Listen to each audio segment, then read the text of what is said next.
Welcome to Acosta Resort with free food and unlimited swimming. Let's beat the heat for today's video. Wala ka nalulungkot, ate. Welcome to my vlog.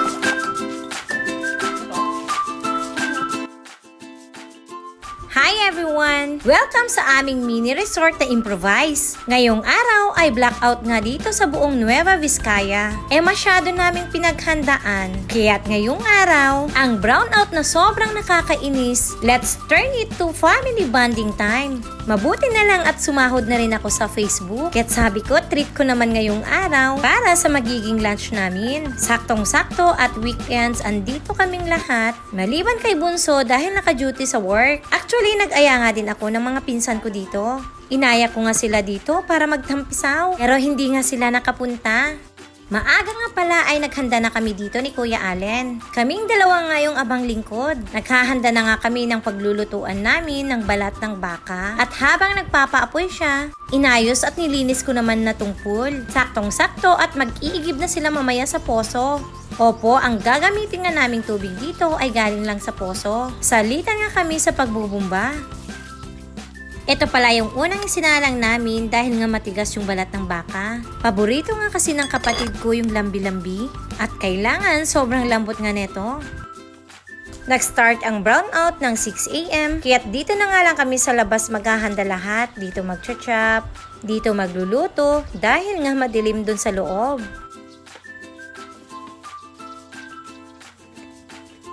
Sabi ko nga sa inyo, ako yung abang lingkod dito at ang naging assistant ko ay si Kuya Allen. Ito pala yung pinamalengke ko nung isang araw kung napanood nyo yung video na yun. Nakakamiss yung ganitong chances. At dahil brownout, panibagong andito kami sa labas lahat. Ito na nga yung magiging family bonding time namin. Kaya tara, samahan nyo ako sa paghahanda ng mga lulutuin namin ngayon. Paalala ko pala, medyo mahaba-haba yung video na to kaya't sana tapusin nyo hanggang dulo. Ito pala lahat ng hinanda ko. May pusit, isaw ng manok, at yan ay marinated na kagabi pa. Pati itong chicken na parang mang inasal, minarinate ko na ngayon bago ako matulog. Alam nyo ba ang epic fail talaga ako dito sa isaw ng manok? At hindi lang dahil yun sa pagkakahulog. Ewan ko ba kung ano yung naisip ko kung bakit ko ilalaga nga to. Alam nyo ba, sobrang hirap talaga maglinis nito. Binabad ko sa suka at asin, tapos makailang ulit na buhos at linis. We make sure na malinis nga to bago lutuin. At ayan nga, naisalang na namin yung isaw. At ang laki talaga ng pagsisisi ko nun kung bakit ko pa nilaga dahil lumiit siya ng sobra. Next naman tayo dito sa pusit. For the ihaw nga ang luto neto, maglalagay nga lang ako ng sibuyas, luya at kamatis. Yun ang ilalagay kong palaman sa loob niya.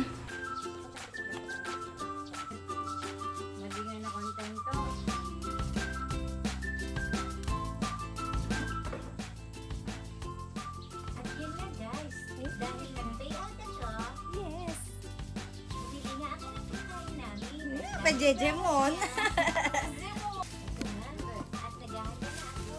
Gusto.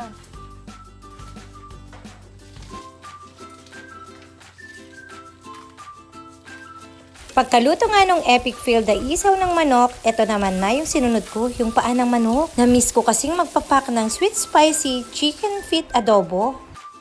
Ang ginagawa ko pala sa paa ng manok ay binoboil ko muna sa luya at asin. Siguro pinapakuluan ko yun ng 10 minutes tapos huhugasan ko. After nun ay ginigisa ko naman siya sa bawang at sibuyas. Ilalagay yung toyo, paminta at lalagyan ko nga siya ng tubig. Ganito din ba kayo magluto ng chicken feet? Sabi ko sa inyo, gusto ko nga ng sweet spicy na chicken feet. Kaya't naglagay ako ng sili, paminta at brown sugar bago ko nga pinakuluan.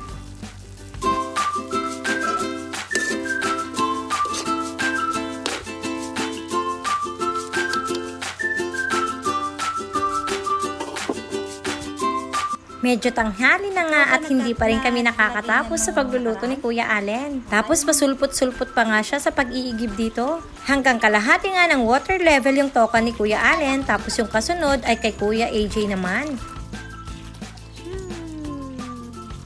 Fast forward, tapos na nga yung pag-iigib ni Kuya Allen, kaya't dito naman siya nakapwesto ngayon. Tapos ko na nga maluto yung chicken feet, at ngayon, magpapabaga naman siya kung saan siya mag-iihaw ng mga chicken, bangus at pusit.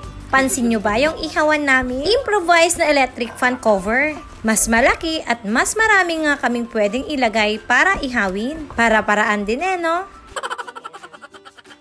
Nagtimpla na rin pala kami dito ng sauce na iwa-wipe sa mga iniihaw. Toyo ketchup, brown sugar at konting mantika. Tapos yung ginamit naming pang wipes, nakita nyo ba? Stem nga yan ng saging. Halos lahat nga ng gamit namin dito ay improvise. Kay gandang tumira talaga dito sa bukid.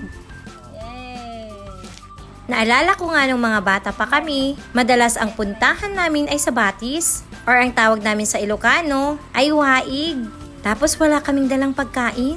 Purely swimming lang talaga. Kasama namin sa pagligo ay yung mga binababad at pinapaliguan ng mga kalabaw. Pero kahit ganon, sobrang linis pa rin nung Batis na yun. Tuwing Sabado, dun nga din kami naglalaban ng mga damit namin. Dun na rin magpapatuyo ng damit at dun na rin kami magluluto ng pang-lunch namin. Para sa ulam na isda ay naghahanap nga lang kami sa ilalim ng mga bato-bato. O di kaya tulya, ang daming tulya nun sa mga Batis. Sigurado pa kaming malinis, samantalang ngayon, wala nang kasiguraduhan. At habang nag-iihaw si Kuya Allen, nagsiswimming si Ate Cheska, at nagluluto ng sinigang na salmon head yung kapatid ko, bumalik naman ako dito sa loob para magprito naman ng chicken. Hindi pwedeng mawala to kasi paborito to ni Mimi. May sariling timpla pala ako dito ng breading mix. Bawal kasi kay Mimi ang maalat at maraming seasonings. Kaya talagang ginagawan ko na lang siya ng sariling breading mix. At dahil hindi naman kailangang bantayon yung pritong manok at naka-low fire naman, pabisi-bisita nga ako dito sa ginagawa ni Kuya Allen. Hindi kasi boiled chicken yung iniihaw namin, kaya talagang medyo matagal-tagal nga yung process niya.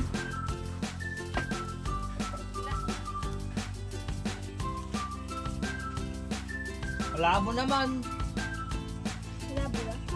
O eto, nakapuno na rin si Kuya AJ, kaya't nag-swimming na rin. Ayaw na ayaw nga niya talagang nagpapakita sa mga vlogs ko.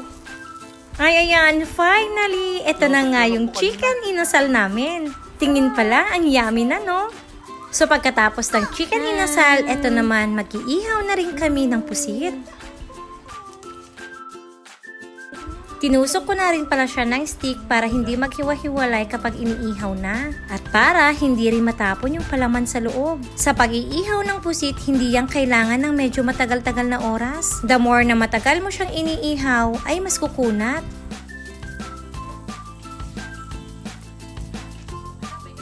Nakatapos na rin pala ako ng fried chicken at fried isaw. Alam niyo bang first time ko tong gagawin? Mas masaya pala yung ganito. Yung magko-content ka ng pagkain. Kaya tara, tikman natin. Malat. Ay, eto pa. Yung text ko. Hindi pa. Sagat mo na? Sarap. Ang tender niya. Okay. Diba? At ito na nga yung mga kinalabasan ng aming mga inihaw. Abat nakakatakam ulit. Kung napapansin nyo, hindi nga pala nagsiswimming ngayon si Aling Makulit. Nalagyan kasi ng tubig yung tenga niya nung nakaraang nagswimming sila. Ito pa lang pala yung balat ng baka. Hanggang ngayon ay hinihiwa ko pa nga rin. Pero huminto din ako niyan at hindi ko muna tinuloy. Gutom na rin kasi yung mga first one kaya kakain na lang muna kami. Tsaka ko na nga lang to itutuloy. Tara at samahan niyo muna kaming kumain kasama ng pamilya. Okay. Walang tabang. Lagyan sana sa mga sauce. What is this? Salmon head. Sarap niyan, kuya. Dito. Dito na. Tuwing bakasyon ko nga nung nag-work pa ako sa abroad, ay madalas food trip nga lang kami dito sa bahay kasama ng pamilya. Yung mga panahong yon ay hindi pa nga ako nagva-vlog. Pero ganito talaga yung nakasanayan ko. Instead to go out with friends, o di kaya instead mag-shopping, mamasyal somewhere, mas gusto ko nun kasama yung buong pamilya ko. Minsan, nag-resort kami. O di kaya handaan dito sa bahay kasama yung buong angkan namin. Eto na pala kami ngayon. Yung mga bata na dati ay hindi makabili ng masasarap na ulam. Yung mga bata na hindi man lang makapaghanda pag may mga special occasions. At yung mga bata na never nagkaroon ng cake during birthdays. Dahil sa pagsusumikap naming mag-aral at yung pagsisipag namin para makapagtapos sa college, ito na kami ngayon at nabibili na nga namin kahit anong gusto naming pagkain. Kahit 3 cake pa ngayon ay kayang-kaya naming bilhin. Ito na yung bunga ng mga paghihirap namin nung mga bata pa kami. At ngayon, celebration naman namin para sa unang sahod ko sa pagbe-vlog. Swimming! Hi! Hi guys! Hi guys! Hindi, sumasama na si Kuya sa vlog ko.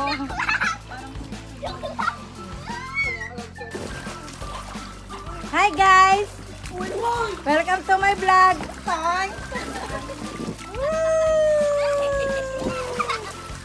Ala ka, nalulugmot, Allen! Anyway, gusto ko palang magpasalamat sa lahat ng mga followers na palagi pa rin nakasubaybay sa akin, sa madalas nagko-comment sa akin at sa mga nagme-message. Kayo po ang isa sa mga dahilan ko kung bakit patuloy pa rin akong nagbablog. Dahil sa mga comments nyo, sa mga personal messages nyo, ay gustong-gusto ko pa rin maka-inspire sa inyo. Kasi minsan sa mga messages nyo, lalong-lalo na yung pag-cheer up nyo sa akin na ipagpatuloy yung buhay at maging positibo sa lahat ng bagay. Sobrang laking impact na yun sa akin. Ayan, hi ka na doon, naka-video yan. O siya, hanggang dito muna ulit at mag-swimming nga muna kami. Hanggang sa muli!